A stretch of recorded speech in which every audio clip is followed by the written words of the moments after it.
good intentions for Kenyans, for consumers in this country, but then he should also listen to us. From Article 46 of our Constitution, we have a right also to be listened to. From Article 43, 1C of the Constitution, the government has a right to give us what is safe and what is also acceptable. So if we don't accept it, don't force it on us. That's what I just wanted to lay that foundation, first of all, that the scientists are talking from different, both sides of the mouth, and also we have a right to be heard, we have a right to be given what is correct or what is acceptable.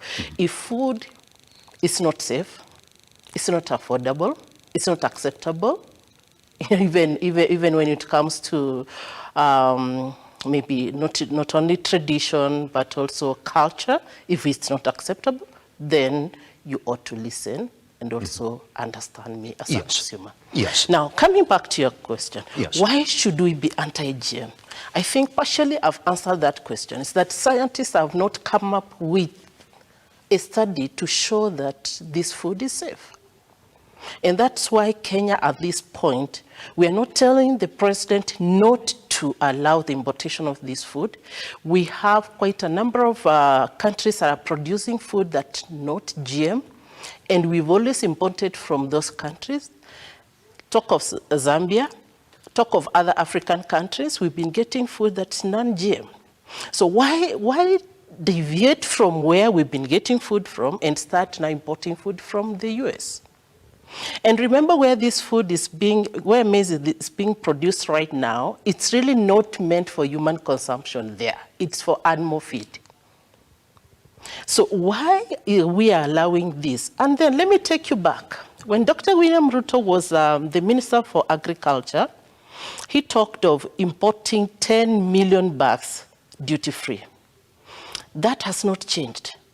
Right now, he's also talking about 10 million bags duty-free. I don't understand the relationship between the 10 million then and the 10 million now. A lot is desired from that statement and that, yeah? So basically, why is Kenya supposed not to accept or ready for GM food is because, one, the scientists have not proven it to be safe because of the studies that have been put out here. And then number two, Kenya is not really food insecure. Kenya has a lot of food that is being produced, and even if we have a deficit, we can always get from our neighboring countries. But as it is right now, what we lack in Kenya is the structure to make sure the food produced in one part of the country is distributed to the other part of the country where consumers need this food. So the question is this. As your association, would have you loved that before Dr. President William Ruto's government allowed the importation of this GM food into the country, would have you loved for them to go back and point out a study maybe done by the National Biosafety Authority in the country, or KEMRI, or the Ministry of Health, come in and say, well, but you see, since 2012 to date, this is exactly what we have carried out,